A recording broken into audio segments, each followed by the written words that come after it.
నమస్తే, నేను మీ Sravani. Welcome to crunch TV. ఈ రోజు హెడ్లైన్స్ చూసినట్లయితే తెలంగాణలో అంగరంగ వైభవంగా ఎంగిలి బతుకమ్మ, జనగామ బతుకమ్మకు వరల్డ్ బుక్ రికార్డ్ సొంతం. హైడ్రా దాని పని అది చేసుకొని పోతుంది. గుడ్ న్యూస్ చెప్పిన సీఎం చంద్రబాబు, సంక్రాంతికి మరో కొత్త పథకం. అసలే కొండ సురేఖ ఫైర్ బ్రాండ్, ఆమెతో కొట్లాడడం అంత ఈజీ కాదు.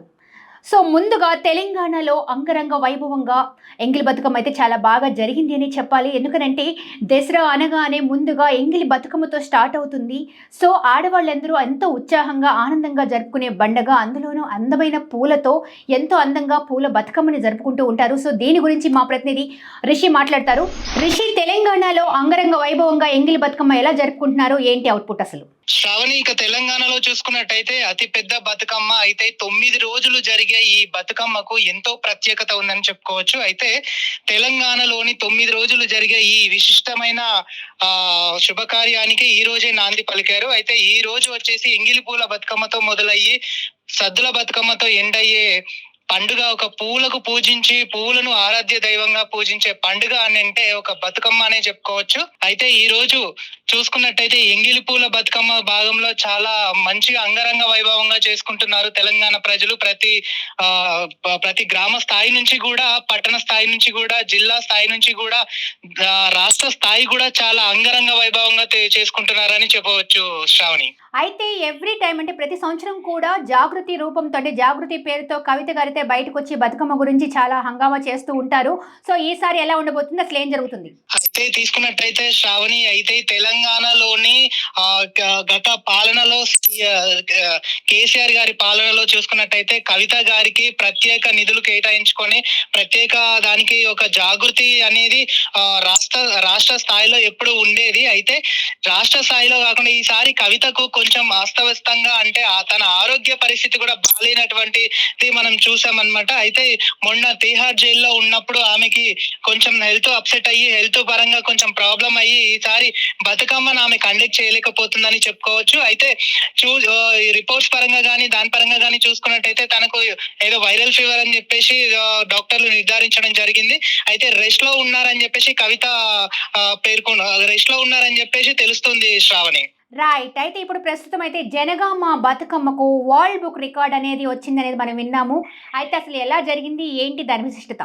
తెలంగాణలో తీసుకున్నట్టయితే బతుకమ్మ వేడుకలలో 10 జిల్లాల్లో, ఉమ్మడి 10 జిల్లాలలో చాలా అంగరంగ వైభవంగా జరుపుకుంటారు. అయితే కాలేజెస్ లో గానీ, స్కూళ్లలో గానీ కూడా ముందుగానే బతుకమ్మను సెలబ్రేట్ చేసుకోవడం, ముందుగానే బతుకమ్మను ఆడటం అనేది ఎంతో ఇష్టత చెప్పుకోవచ్చు. ఎందుకంటే ఆ టైంలో విద్యార్థినీలకు కూడా సెలవులు ప్రకటించడం జరుగుతుంది కాబట్టి ముందుగానే బతుకమ్మ వేడుకలు అనేది జరుపుకుంటారు. అయితే అందులో భాగంగా ఈసారి జనగామ జిల్లాలోని ప్రపంచ స్థాయిలోనే అతిపెద్ద బతుకమ్మను జనగామ విద్యార్థులు నిర్వహించారు. సెయింట్ జోసెఫ్ స్కూల్ ముందస్తుగా బతుకమ్మను వేడుకలు ప్రారంభించాడు. అయితే 700 మందితో విద్యార్థులు 36.2 అడుగుల బతుకమ్మను 24 గంటలు తయారు చేశారు. అయితే దీనికి 36.2 గంటల జనగామ బతుకమ్మ వరల్డ్ రికార్డ్ లో చోటు సంపాదించుకుంది. గతంలో 31 బతుకమ్మను రికార్డు బ్రేక్ చేసింది. ఇప్పుడు ఏకంగా 700 మంది విద్యార్థులు 36.2 అడుగుల బతుకమ్మను చేసి రికార్డు బ్రేక్ చేయడం అనేది చాలా అంటే చాలా సంతోషకరమని, అది ఇంకా తెలంగాణలోని జనగామ వాసులు చాలా మంచిగా, చాలా ఆనందంగా వ్యక్తం చేసుకుంటూ చెప్తున్నారు. ఇక చూసుకున్నట్టయితే హైడ్రా దాని పని అది చేసుకొని పోతుంది. ఎస్, అయితే రీసెంట్ గా సుప్రీంకోర్టు తీర్పు కూడా ఇచ్చింది. రంగనాథ్ గారికి కొన్ని చురుకలు కూడా అంటించారు. కానీ మేము ఏదైతే ఉందో హైడ్రాకి వ్యతిరేకం కాదు, ఏదైతే కబ్జా జరుగుతూ ఉందో కూల్చివేతలకి వ్యతిరేకం కాదు. కానీ మినిమం సాటర్డే సండే అని ఏవైతే హాలిడేస్ ఉన్నాయో వాడికి ఖచ్చితంగా టైం ఇవ్వాలి. అండ్ అలాగే 48 అవర్స్ అనేది బాధితులకు టైం ఇవ్వాలి. టైం ఇవ్వకుండా మాత్రం మీరు కూల్చివేతలకి సిద్ధం కావద్దు అని చెప్పేసి సుప్రీంకోర్టు ఆర్డర్లు ఇచ్చింది. అందరూ చూస్తూనే ఉన్నారు. సో దాని పని అయితే అది చేసుకొని పోతూ ఉంది. అలాగే గుడ్ న్యూస్ చెప్పిన సీఎం చంద్రబాబు, సంక్రాంతికి మరో పథకం వస్తుంది అని చెప్పేసి గుడ్ న్యూస్ చెప్పేశారనమాట. దాని గురించి మా ప్రతినిధి రిషి మాట్లాడతారు. శ్రావణిక తీసుకున్నట్టయితే సంక్రాంతి పండుగకు, అంటే రానున్న సంక్రాంతి పండుగకు నారా చంద్రబాబు నాయుడు గారు ఆంధ్రప్రదేశ్ ప్రజలకు చాలా గుడ్ న్యూస్ పేర్కొన్నారు. అంటే చాలా గుడ్ న్యూస్ చెప్పారు. సూపర్ 6 అమల్లో భాగంగా మరో కార్యక్రమాన్ని ప్రకటించారు సీఎం చంద్రబాబు నాయుడు గారు. సంక్రాంతి నుంచి P4 కార్యక్రమాలు అమలు చేస్తున్నట్టు వెల్లడించారు. సంక్రాంతి రోజున P4 కార్యక్రమానికి శ్రీకారం చుడతానని చెప్పేసి అన్నారు. పేదరికం లేని సమాజం ఏర్పాటు చేసి దిశగా P4 కార్యక్రమం ఉంటుందని డ్వాక్రా సంఘాల తరహా స్వచ్ఛ సేవల కోసం ప్రత్యేక గ్రూపులు ఏర్పాటు చేస్తాం, స్వచ్ఛ సేవలకు కుటుంబాలకు అందుకుంటామని చెప్పేసి డ్వాక్రా సంఘాలకు కూడా హామీ ఇవ్వడం జరిగింది శ్రావణి. సో అసలు ఎలా ఉండబోతుంది అంటే ప్రత్యామ్నాయంగా ఏం చేద్దామని అనుకుంటున్నారు, ఏంటి సహాయ నిధులు ఎలా ఉండబోతున్నాయి? గుడ్ న్యూస్ పేరులో కూడా 450 కోట్ల విరాళ రూపంలో వచ్చాయి. అయితే ఇక గతం కన్నా ఇప్పుడు ఇంకా బెటర్ గా ఉందని చెప్పేసి చెప్పుకోవచ్చు శ్రావణి.